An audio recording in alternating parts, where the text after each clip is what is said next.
une autre vidéo aujourd'hui alors que tu en as fait une hier? D'abord, de quoi je me mêle? Qu'est-ce que c'est que ces bannières? Non. Bon, allez, dis-moi, tu vas parler de quoi aujourd'hui? Alors, Déjà, aujourd'hui, on va parler d'une chose qui est quand même assez importante et qui m'a très surprise. C'est que la vidéo de mon live Pandora 5, vaccination et contrôle mental, du 7 novembre 2018, elle a été supprimée. non, elle est censurée pour la France. Elle n'est pas disponible en Ah oui. France. Mhm.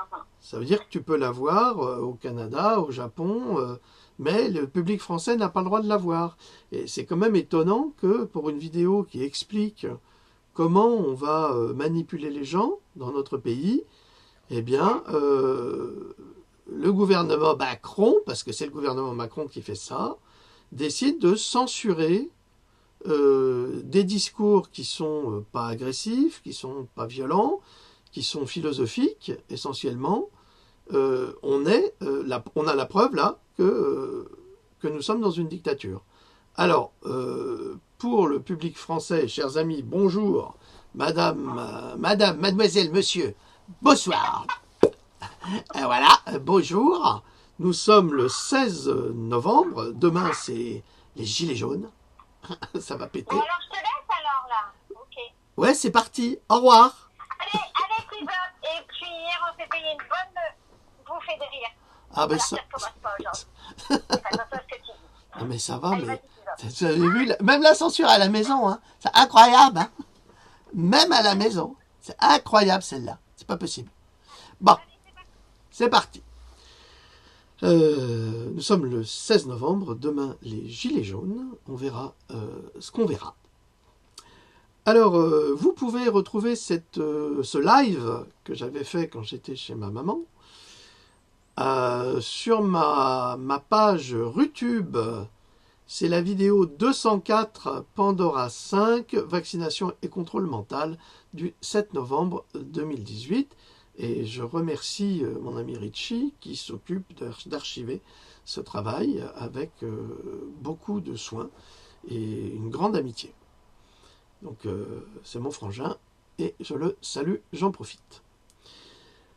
Je suis assez surpris parce qu'on m'accuse, on me traite de complotiste. Bon, je parle pas des menaces, des insultes, des délires de pseudo-écrivains, ça n'a aucune espèce d'importance. Mais pourquoi est-ce qu'on censurerait une vidéo purement informative sur la médecine et sur la philosophie? Là, je dois dire qu'on est vraiment... on a vraiment le sentiment de se retrouver 70 ans en arrière en Allemagne, où la censure nazie était draconienne. Ça commençait gentiment, hein, par une censure simple.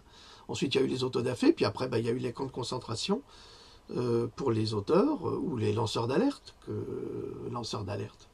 J'aime pas du tout ce terme. C'est pas lancer une alerte que de développer une analyse sur la société.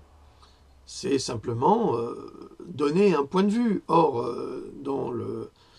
dans les droits de l'homme, dans la Déclaration des droits de l'homme, nous avons dans l'article 19 tout à fait le droit de déclarer des points de vue, même s'ils sont en opposition avec un pouvoir. Mais il est absolument incohérent qu'un pouvoir puisse censurer des commentaires qui sont ni agressifs, ni violents, ni racistes, ni xénophobes, comme ils le font fréquemment. D'ailleurs, j'ai lu un document d'extrême droite qui a été posté par quelqu'un que je connais.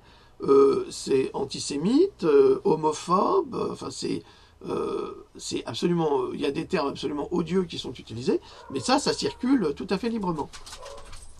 Ce que je trouve plutôt fascinant, parce que il suffit que je fasse... vaccination et contrôle mental. Et alors là, on n'a pas le droit d'en parler. C'est interdit. C'est forbidden zone. Je trouve que ça prouve qu'il y a véritablement un problème. Et il faut se poser la question de savoir pourquoi ou qui décide d'empêcher le public français de pouvoir suivre une conférence sur le sujet. Là, il faut se poser des questions et je crois que nous sommes véritablement, non plus dans les prémices, mais au cœur d'une dictature établie dont le gérant est le personnage d'Emmanuel Macron. Peu importe. Nous continuons notre travail d'ouverture, parce que c'est un travail d'ouverture, et c'est le plus important. Alors hier, avec Louloute, on a regardé Del Bigtree. Alors Del Bigtree, vous le connaissez sans le connaître, c'est un journaliste producteur de films qui a produit le film Vaxxed. Grâce à ce film, ils ont prouvé que le CDC et la FDA trichaient, qu'il y avait des quantités de mercure, et elles y sont toujours, hein, absolument trop importantes dans le vaccin ROR, et que le vaccin ROR provoquait l'autisme chez certains enfants. Là, il n'y a plus rien à prouver, c'est fait, ça a été prouvé scientifiquement parce que Del Bigtree a travaillé avec des chercheurs, des biologistes, avec des médecins, et des témoins surtout, des témoins et des victimes. Donc Vaxxed a fait le tour du monde et il y a eu un succès phénoménal. Donc Del Bigtree, le 15 novembre 2018, a fait un live dans son émission hebdomadaire qui s'appelle High Wire. C'est le câble qui chauffe ou le câble très élevé, enfin c'est communication. Et c'est un show, vous pouvez le retrouver sur YouTube, mais c'est uniquement en anglais. C'est un show qui justement permet d'éveiller les gens aux problématiques de la vaccination, des accidents vaccinaux, de la santé. Or, Del Bigtree a perdu à Malibu sa maison, qui a flambé complètement. Il n'y a plus rien. Il a réussi à sauver son fils, ses 3 chiens. Heureusement, son épouse était à New York avec sa fille. Donc, il remercie le ciel, évidemment, d'avoir la vie sauve. Et ils ont été sauvés de justesse. Il raconte un petit peu les épisodes et ce qui a suivi. Donc, c'était sur les collines de Malibu, où il y a eu ces incendies, et je ne dirais pas des incendies de forêt, car si de nombreux bâtiments ont brûlé à des températures extrêmement élevées jusqu'à faire fondre l'acier des structures, eh bien les arbres se trouvant à proximité, eux, n'ont pas brûlé et sont toujours verts. C'est là qu'on se pose de sérieuses questions quant à ce type de feu et à cet endroit. Alors, autre question, peut-on qualifier de feu de forêt les incendies en Californie et les incendies à Malibu? Eh bien, il va falloir réfléchir à 2 fois. Parce que, à côté des voitures calcinées et fondues, sur les photos que nous avons, nous pouvons constater qu'il y a encore des arbres avec des feuilles. C'est pas logique, d'une part. D'autre part, dans les parcs d'enfants, les structures en plastique n'ont pas fondu. Pourquoi? Je vous rappelle quand même que le plastique est un des éléments qu'on utilise dans les micro-ondes et qui ne brûle pas et qui ne fond pas. Donc la conséquence et la conclusion que nous pourrions tirer, et on en parle suffisamment, c'est qu'il s'agirait éventuellement d'une action terroriste menée par des pouvoirs extrêmement puissants qui utilisent à n'en pas douter des armes à énergie directement pilotées pour cibler des bâtiments et des maisons particulières. Si vous cherchez sur Internet, vous trouverez des photographies qui nous montrent les photos des rayons laser qui ont été utilisés, et on connaît même les machines qui font cela. C'est un avion, entre autres, qui a au bout de son nez, si vous voulez, un laser extrêmement puissant qui peut, à plus de 180 degrés, cibler tout ce qui lui a été indiqué. On a vraiment des armes à énergie et à micro-ondes qui fonctionnent admirablement. Et là, on les teste d'abord sur la population. Et si la population venait à se révolter, ben ça nous arrivera aussi. Hein. Peut-être qu'un jour, ma maison, la vôtre, celle de n'importe quel sonneur d'alerte, philosophe, écrivain ou autre, eh bien, sera calcinée. Donc, dans le live d'hier soir, Del Bigtree parle d'un documentaire qui a été réalisé par une Française qui s'appelle Juliette Igier. Documentaire qui a été réalisé en Argentine il y a plusieurs mois, hein, déjà, je crois qu'il y a même 2 ans. Il y a 4 ans, dans Pandora 1, La Bible du Vivre et Laisser mourir, j'avais déjà parlé de l'Argentine et de ses enfants qui étaient atteints de cancer épouvantable lié aux pesticides de Monsanto. Donc ce documentaire de Juliette Igier, je vous donnerai le lien, vous pouvez le visionner gratuitement sur Vimeo. C'est https://vimeo.com/28556949 7. Donc vous tapez cela et vous tomberez inévitablement sur le lien. Ou si vous tapez alors je vais le dire sans l'accent, hein, Genetically Modified Children, les produits chimiques de Monsanto peuvent-ils altérer les gènes de votre enfant? Bon, c'est tout en anglais, malheureusement, mais peut-être qu'une bonne âme vous le traduira. Moi, je n'ai pas le temps. Alors, afin d'évoquer le danger de l'agriculture OGM et l'utilisation des pesticides Monsanto. Alors, il y a eu une bonne discussion et un excellent débat qui s'est déroulé hier, bon, en anglais, c'était en direct sur la chaîne iWire. Et Del Bigtree fait appel justement à l'intelligence du citoyen en disant qu'il ne faut plus acheter de produits OGM, qui ne sont pas indiqués OGM d'ailleurs, parce que les produits OGM sont inévitablement vaporisés avec du glyphosate. Dans Pandora 4, ça c'est le 5, je viens de le ranger. Dans Pandora 4, je parle encore, parce que j'en parle toujours de Monsanto et des pesticides, et surtout je parle beaucoup du glyphosate hein, dans chacun de mes livres. Je développe, j'enrichis systématiquement. Donc dans Pandora 4, je parle encore une fois du glyphosate, des études du professeur Gilles-Éric Serralini, qui sont extrêmement solides et extrêmement scientifiques et indiscutable. Il a même été attaqué par Monsanto. Mais que voulez-vous, pour une fois, la vérité a triomphé et Monsanto a été débouté. Par rapport à cela, il faut que vous sachiez qu'à partir du moment où un fruit ou légume OGM est mis sur le marché, il a été traité inévitablement au Roundup. Donc le Roundup que vous trouvez dans les jardineries ou autres. Et même il suffit que vous l'ouvrez, déjà, vous prenez des risques. C'est marqué dessus hein, que c'est très dangereux, pas à respirer, utiliser des gants, enfin à la limite des combinaisons. C'est un produit extrêmement toxique.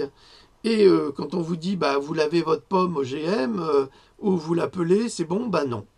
À partir du moment où on utilise le glyphosate, il rentre, il pénètre dans l'aliment. On ne peut plus s'en séparer. C'est terminé. Et c'est ça qu'il faut comprendre. Les pesticides ne restent pas en surface. Ils sont dans l'aliment. Ce qui est un petit peu normal parce qu'ils sont là pour éviter les vers, qui deviennent de plus en plus résistants. Et le ver dans le fruit, s'il n'y a pas de pesticides dans le fruit, il y reste. Il franchit la première barrière, puis après il resterait dans la pomme. C'est pas possible, puisque en général, il n'y a pas le ver dans le fruit.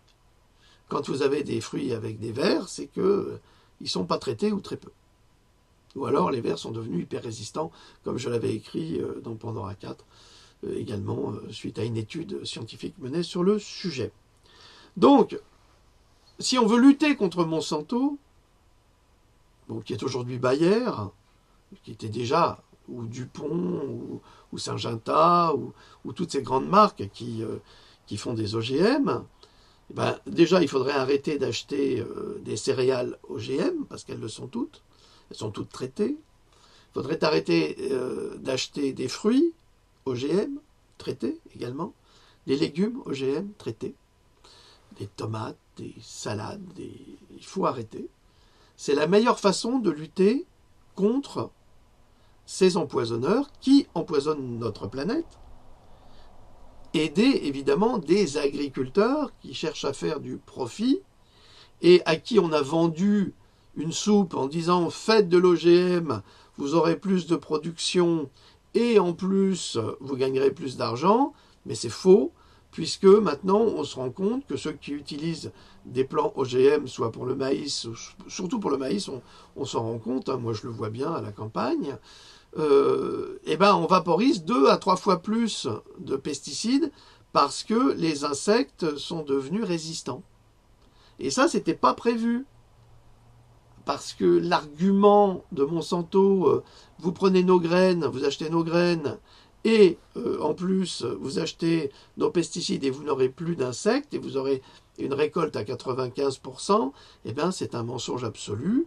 On l'a vu en Inde depuis une dizaine d'années, où les agriculteurs indiens se suicident avec du glyphosate. Ouais. Parce qu'ils ne peuvent plus payer. Ils ne peuvent plus payer. Alors qu'est-ce qu'ont fait les Indiens? Eh bien, ils ont commencé à renoncer au glyphosate et à Monsanto, et ils font de l'agriculture raisonnée sur le modèle de Rudolf Steiner, qui a été fait dès 1920. Et encore aujourd'hui, je vous le dis, les Indiens, quand ils parlent de Rudolf Steiner, ils disent Dr Steiner. Vous voyez quel grand homme, quel grand philosophe, quel grand sachant, et surtout quel grand humaniste était ce Rudolf Steiner, contrairement à ce que tous les imbéciles ignorants ou pseudo-sachants disent sur son compte, et qui est complètement faux, qui est une falsification simplement parce que ce sont des êtres diaboliques et malfaisants qui ne supportent pas qu'il y ait des hommes qui se battent pour l'humanité. C'est pour ça que nous sommes attaqués. Il n'y a pas d'autre raison. Donc, nous devons cesser de consommer des produits OGM pour, d'une part, préserver notre planète, préserver nos oiseaux, préserver nos petits animaux, c'est-à-dire les mulots sur mulots, musaraignes, les souris, tous ces animaux-là. Je vous signale que 300 millions d'oiseaux sont morts en 10 ans. Dans le monde, 300 millions d'oiseaux. À cause des pesticides, ils n'ont plus rien à manger. Moi, je le sais, je les nourris au quotidien. C'est peu de choses ce que je fais. Mais si tout le monde le fait, c'est déjà mieux parce qu'on a besoin d'eux. On a moins d'insectes. On a des moustiques OGM, merci monsieur Bill et Melinda Gates, qui nous avaient promis qu'ils faisaient des moustiques OGM pour lutter contre les maladies virales, qui ne se reproduiraient pas dans la nature. Malheureusement, ils se sont reproduits et on a de nouveaux moustiques épouvantables, des petits noirs qui vous font des cloques comme ça. Ça, ils sont pas responsables. Ça, c'est vraiment du crime contre l'humanité, mais ces gens-là ne risquent jamais rien.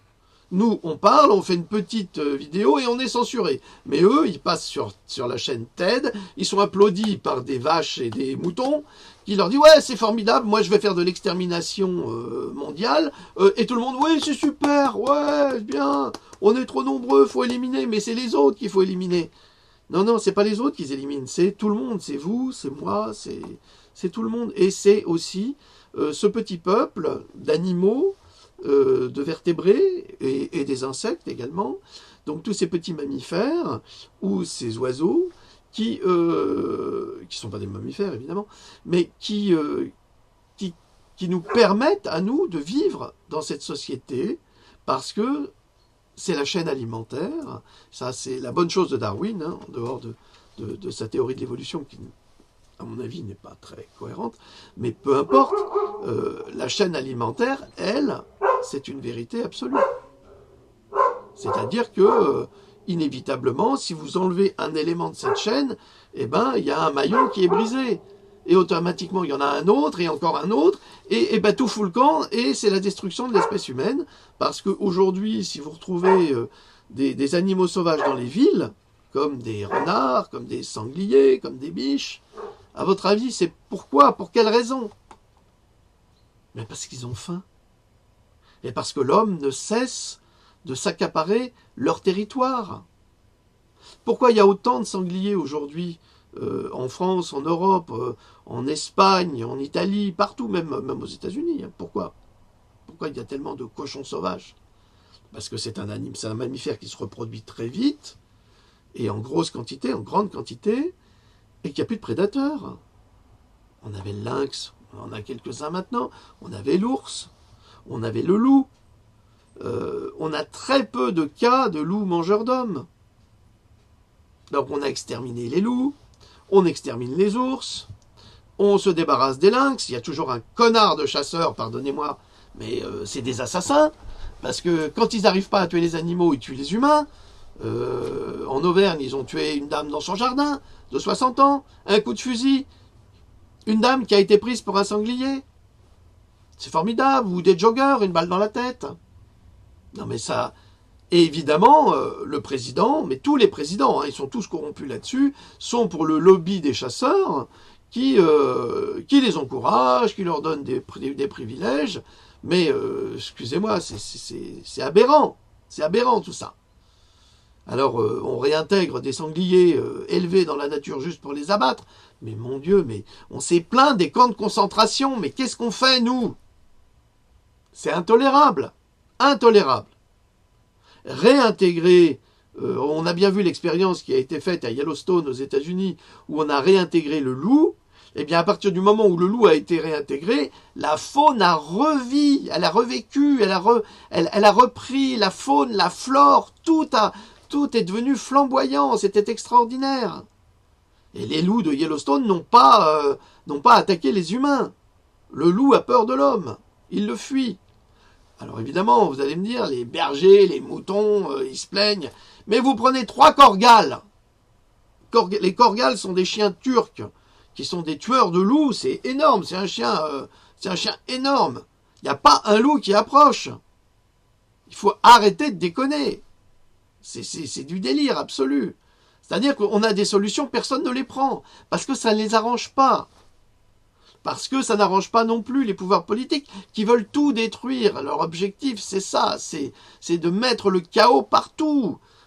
Sarkozy elle a vendu la France. Hollande qui revient en politique. Mon Dieu, mais quelle horreur. Mais ce type, à nouveau, mais c'est pas possible. Mais je sais pas, il devrait y avoir une indemnité pour l'interdire de refaire de la politique, tellement il était mauvais.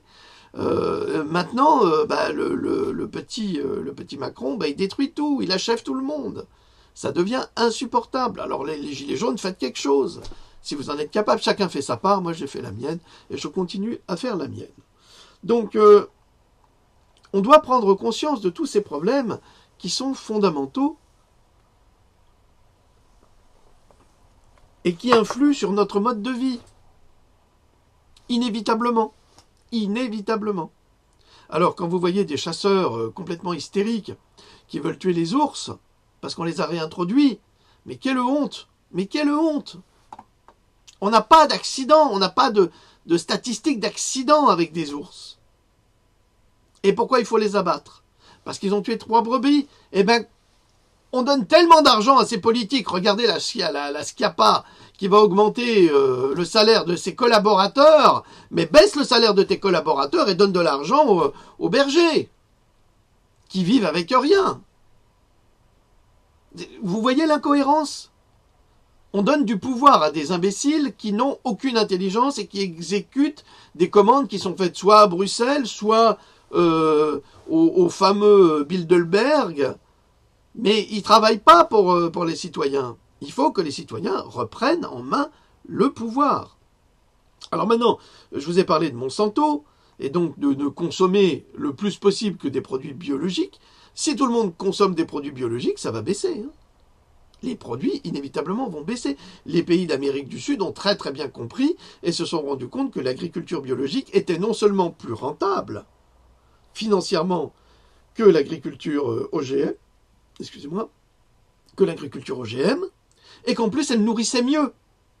Ah bah oui, parce que Les OGM, ça nourrit pas comme un produit naturel. Et en plus, quand vous consommez des OGM, vous détruisez votre flore intestinale. Malheureusement, mais c'est le cas. Et ça, je l'ai prouvé dans mes ouvrages. Alors, je souhaiterais signaler encore un point qui est quand même très très important, puisque c'est la même chose. C'est que nous ne devons pas oublier nos frères martiniquais, qui sont français comme nous, et qui souffrent des mêmes problèmes à travers le pesticide. Alors, c'est pas une blague, ça s'appelle le chlorédécone. C'est pas une blague de Jean de Rock. Là, je déconne pas. Mais ce pesticide criminel, assassin, s'appelle le chlorédécone et qui pollue 90% de la population martiniquaise, et polluée gravement parce que la population martiniquaise est aujourd'hui la population mondiale qui développe le plus de cancers, dont le cancer de la prostate pour les hommes. Le marchand de commerce qui nous sert de président et qui se contente de répéter bêtement ce que les producteurs de chlorédécone lui disent de dire, a déclaré qu'il n'existe aucune preuve indiquant les relations de cause à effet entre le chlorédécone et les maladies des Martiniquais aujourd'hui. Pourtant, on trouve même du chlorédécone sur le cordon ombilical des mamans qui viennent d'accoucher. Et les sols et les cours d'eau sont pollués pour 700 ans en Martinique à cause de la quantité de chlorédécone. Tu déconnes? Non, c'est la vérité. Et on se demande ce qu'un tel pesticide fait dans l'organisme des mamans et des bébés. Ça veut dire que tout le monde est surpollué. Alors, qu'est-ce que j'ai fait? J'ai regardé sur Wikipédia, hein, comme tout le monde, et j'ai trouvé ceci. Vous pouvez le faire, hein, vous apprendrez beaucoup de choses. Le chlorédécone, le nom commercial, c'est le Kepone, ou Kiponi, comme on dirait aux États-Unis, parce que c'est comme ça qu'il est vendu aux États-Unis, est un insecticide organochloré toxique, écotoxique et persistant. Et ça, on le sait depuis 1958. Hein.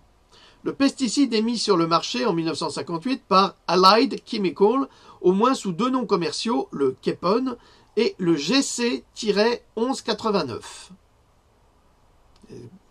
C'est toujours bien de donner des noms, comme ça on ne sait pas ce que ça veut dire. Alors, dès 1963, Hubert, un scientifique, démontre la toxicité du chlorédécone chez la souris de laboratoire et en 1965, il est signalé comme étant aussi reprotoxique chez les souris, cousin mammalien de l'humain, et chez la poule.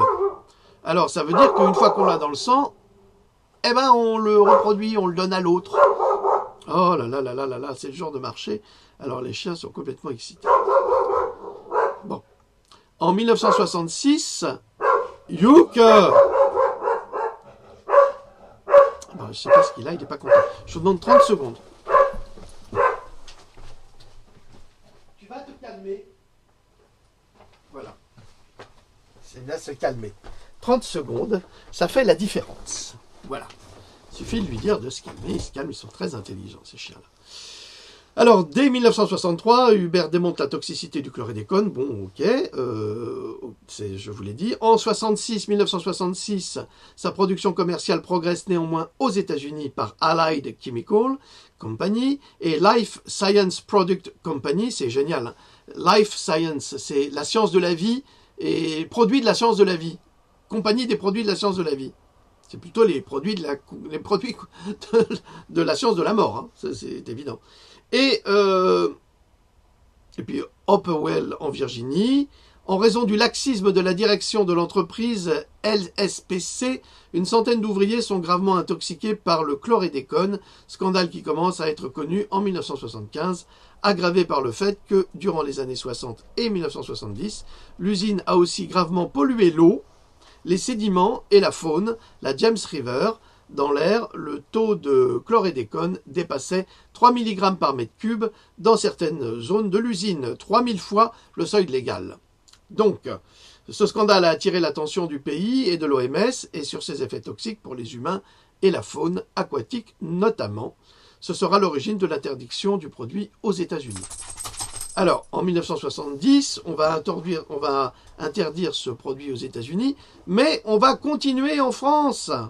On va continuer en France et surtout avec le président Chirac en 1972, le 18 septembre pour être exact, qui était alors ministre de l'Agriculture et de l'Aménagement rurale, qui délivre une autorisation de mise sur le marché provisoire, mais qui est restée, pour le chlordécone sous la dénomination commerciale de Kepone, comme je vous l'ai cité. Avant 1981, il n'y a jamais eu d'homologation du produit en France, au profit d'autorisations provisoires, mais plusieurs fois renouvelées. C'est comme ça que ça fonctionne. Vous voyez, les producteurs sont sont pas des gens très honnêtes, dans le fond, et il y a du trafic d'influence, inévitablement, parce que pour être reproduit alors qu'il a été interdit, pour que les autorisations soient reproduites alors qu'il a été interdit aux États-Unis, c'est qu'il y avait des raisons, et ainsi de suite, voilà. Donc je vais arrêter sur le chlordécone, mais je pense que chacun doit quand même être informé. On en a parlé un petit peu dernièrement, mais quand on parle de Monsanto et quand on pointe du doigt les Américains, eh ben, il faut aussi pointer du doigt les Français qui ont quelque part, est-ce que je pourrais dire, entre guillemets, assassiné la population martiniquaise? Eh bien peut-être, peut-être, peut-être. Bon, je vous laisse le soin d'être juge de cette déclaration ou de vous informer sur la souffrance du peuple martiniquais, qui est un peuple français, comme nous, donc ce sont nos frères, et on a autorisé cette utilisation, du chlordécone, ce qui était très très grave pour les cultures de fruits exotiques. Et ils ont pollué, grâce à ces produits-là, les nappes phréatiques, les cours d'eau, la terre et les humains. Exactement. Si on analyse l'eau de pluie au-dessus de la Martinique, il est certain qu'on trouvera du chlordécone dedans, tout comme si on analyse l'eau de pluie, là on fait de la culture OGM en France ou aux États-Unis, on trouve inévitablement du glyphosate, et c'est pour ça qu'il est interdit d'analyser l'eau de pluie aux États-Unis. Et qui c'est qui a interdit ça? Les lobbies. Alors maintenant, je voudrais vous parler un petit peu de Pandora 5, que vous pouvez trouver sur Amazon. Je vais vous... Bon, le lait maternel pourrait-il guérir le cancer? Très très très bon article. Vous avez le Gardasil, dernière mise à jour, page 232. Alors, vous savez bien que le Gardasil, Gardasil, je vous le rappelle, est un nom déposé. Donc on ne peut pas en parler sans le signaler. C'est très très important parce que sinon on est en violation des droits d'auteur. Et oui, il y a des droits d'auteur sur le Gardasil. Alors, à chaque Pandora, sa nouvelle moisson. Et l'orage de Big Pharma s'abat sur notre jeunesse qui fait une confiance aveugle, à travers ses parents soucieux de la santé de leurs enfants, aux paroles des gynécologues qui ne connaissent que peu de choses à ce vaccin, en dehors des données de laboratoire, du laboratoire Merck, et de ceux de GSK, qui produit, lui, le Cervarix. Dès que nous cherchons à révéler le dessous des cartes, nous nous heurtons à l'agnotologie, qui est cette ignorance induite par la publication de données scientifiques inexactes et trompeuses. Alors retenez ce mot, agnotologie, c'est une publication de données scientifiques inexactes et trompeuses. Et ça, il y a des spécialistes, les grands lobbies sont spécialistes de ça, et ils vous font croire que c'est de la science, alors que ça n'en est pas. Malgré les preuves que nous publions au quotidien sur les vaccins et sur la santé, les agnotologues, qu'on trouve sur Internet, sur Facebook, partout, on les trouve, il y en a beaucoup, les agnotologues de service, diplômés ou pas, ou qui prétendent être diplômés, je les appelle les Bac-10, financés par Big Pharma, utilisent les registres de cette agnotologie pour publier dans la presse écrite ou télévisée des données scientifiques manipulées et fausses, afin de continuer à induire en erreur la population. En effet, comment explique-t-on que les vaccins contre le HPV présentent autant d'effets indésirables et mortels? Et comment explique-t-on que l'on n'en parle pas? Cela pourrait bien être le cas d'agnotologie le plus pervers de toute l'histoire de la vaccination, quoique cette histoire soit parsemée de cas d'agnotologie allant de la variole au ROR, en passant par la grippe et la polio. Entre guillemets, Sur les 16 essais de vaccins contre le HPV, seuls 2 ont utilisé la norme de l'industrie médicale d'un placebo salin inerte. Parmi ces aidés, alors ça veut dire que sur 16 essais, sur 16 vaccins, on peut dire sur 16 vaccins, il y avait 2 vaccins qui n'étaient pas du Gardasil. Parmi ces marques déposées, bien sûr. Parmi ces essais, 10 sur 16 ont comparé le vaccin anti-HPV à un adjuvant à base d'aluminium et 4 de ces essais ont utilisé un vaccin contenant de l'aluminium comme placebo. Tu parles.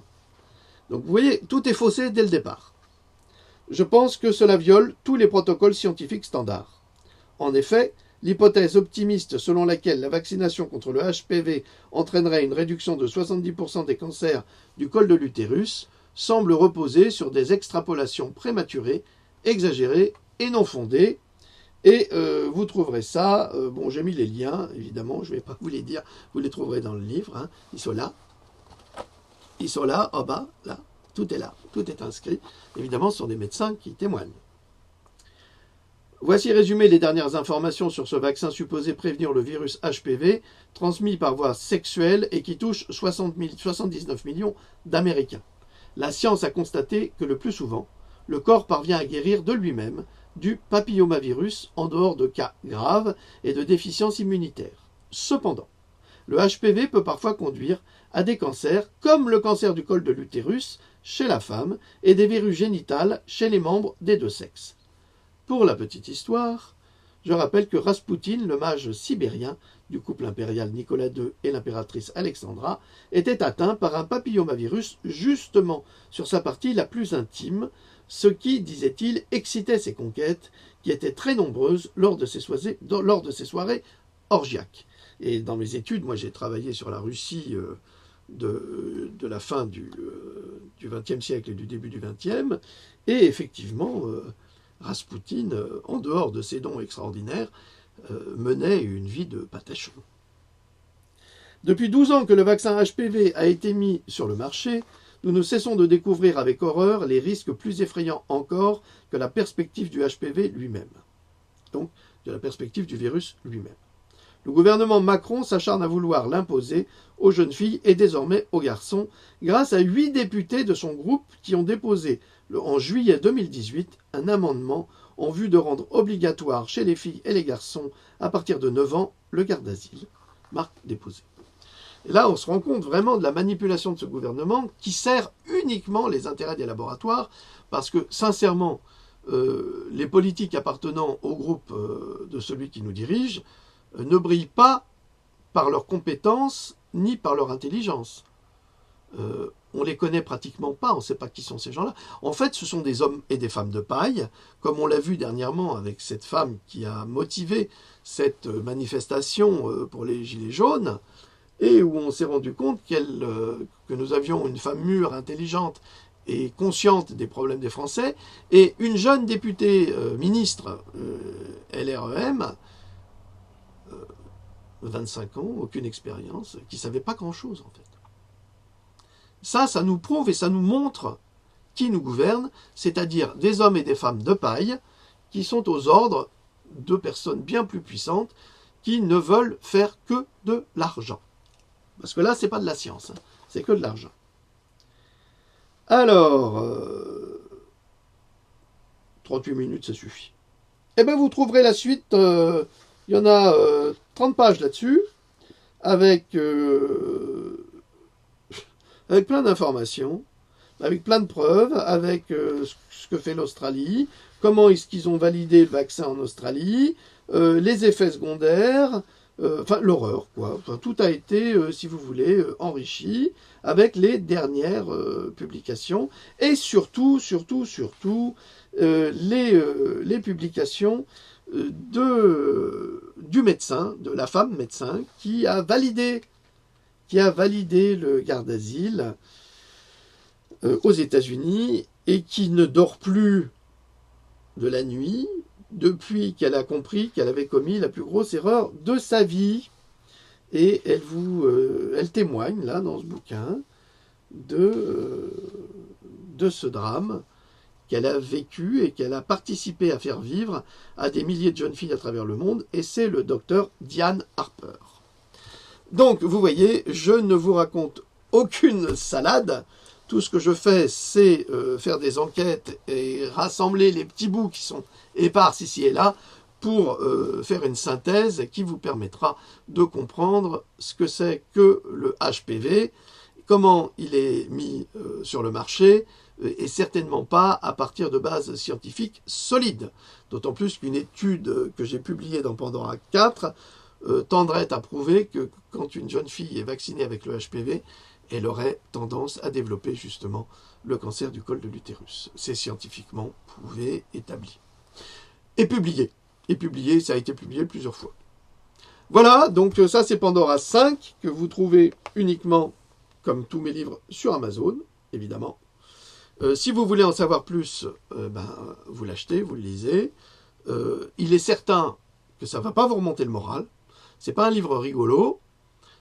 Ça me fait pas rire non plus de vous parler de toutes ces choses-là, mais il y a tellement peu de personnes qui en parlent et qu'il faut le faire. Il faut le faire pour aider les jeunes filles. Moi, je suis un parent, donc je suis concerné, et je n'ai pas du tout envie de voir mes enfants se retrouver paralysés ou mourir ou invalidés d'une quelconque manière à travers des vaccins qui ne servent à rien, comme l'ont déclaré certains chercheurs du laboratoire producteur, le laboratoire Merck, qui ont dit que le Gardasil était une escroquerie médicale et que ça sortirait bientôt, inévitablement, parce qu'on va s'en apercevoir. Voilà. Bon, on a dit beaucoup de choses aujourd'hui. J'ai fait cette capsule assez tôt en matinée, de sorte que je puisse travailler pour le reste de la journée. Je vous remercie pour votre écoute. Louloute vous remercie pour votre écoute. Elle a bien rigolé hier. On a bien rigolé par accident. On n'y pouvait rien. Et je vous dis à bientôt, peut-être dans 2-3 jours. On verra ce qui va se passer. Tout dépend de l'actualité. Et essayez de visionner la vidéo sur YouTube, sur la page Philippe Gendroc YouTube, sur la vidéo 204, Pandora 5, vaccination et contrôle mental, du 7 novembre 2018, pour essayer de comprendre pourquoi YouTube l'a censuré. Au moins, vous pouvez y accéder à travers YouTube. Voilà. Je vous salue. Je vous dis à plus tard. Salut.